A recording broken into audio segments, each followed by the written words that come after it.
Nah, teman-teman, pada bagian kedua ini kita akan belajar mempersiapkan Minecraft Worlds. Nah, kalau di sini ada beberapa menu ya, tapi kalau di View My Worlds ini nanti kalau misalnya sebelumnya kita sudah membuat dunia, sudah membuat world. Nah, di sini kita bisa view library.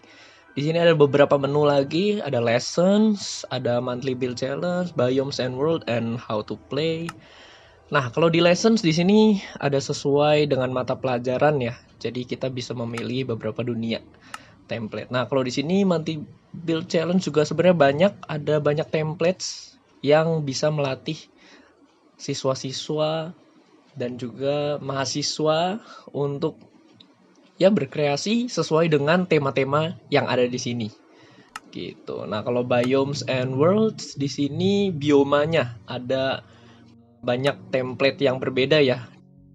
Dari padang pasir, lalu di situ ada padang rumput dan hutan dan lain-lain, itu bisa kita pilih.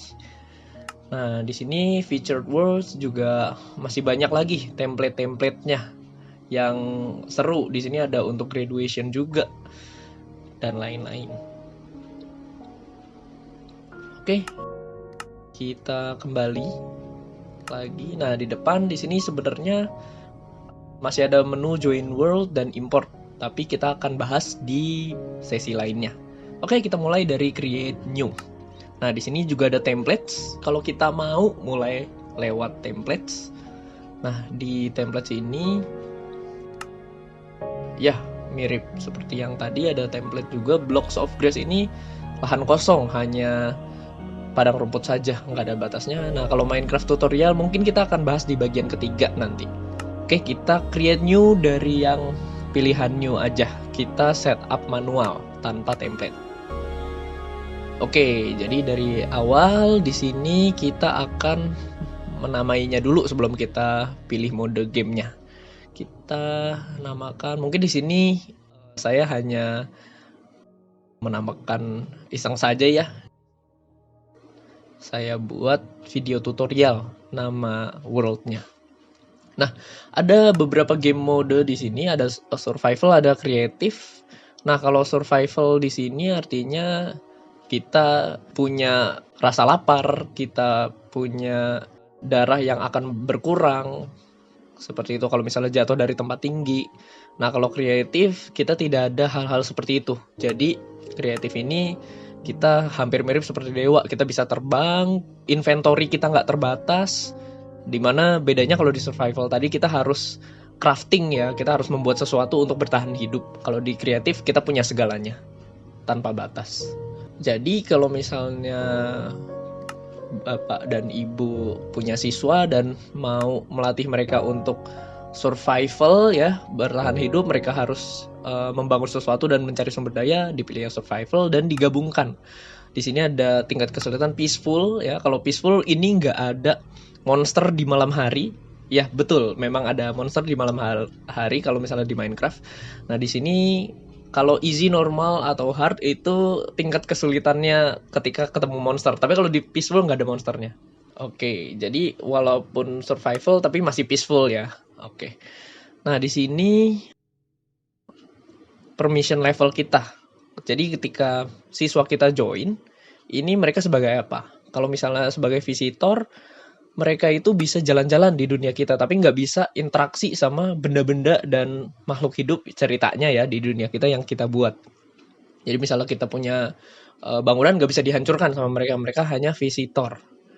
Kita punya hewan nggak bisa dibunuh sama mereka. Nah kalau member, mereka itu tergabung sebagai citizen nih, gitu. Jadi mereka bisa ikut main juga di dunia kita. Nah kalau operator lebih lagi, mereka bisa kontrol cuaca dan lain-lain menggunakan comments. Nah nanti comments juga kita akan pelajari di bagian yang lain, di sesi yang lain. Ini masih dasar sekali.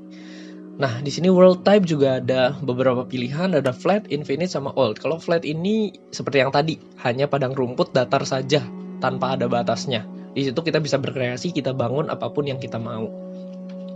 Sedangkan kalau infinite itu seperti yang digambar nih, jadi masih ada tumbuhan-tumbuhannya.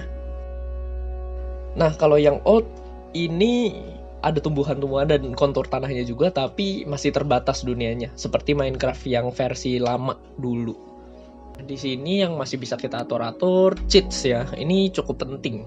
Kenapa saya bilang cheats ini cukup penting? Karena seperti yang tadi ada slash comments, nanti kita akan belajar di bagian yang lain.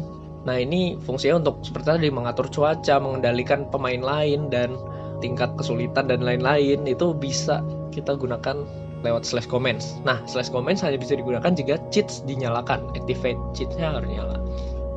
Selanjutnya ada code builder. Nah, code builder ini memudahkan kita ketika kita akan memulai sesi-sesi yang membutuhkan siswa untuk berkreasi dengan otomasi gitu. Nah, di sini saya show classroom settings dan ada beberapa pilihan yang bisa kita atur sebenarnya. Tapi kalau di sini saya akan biarkan default saja. Tapi nanti Bapak Ibu bisa explore sendiri untuk pengaturannya ya, seperti perfect weather gitu masih bisa diatur-atur lagi.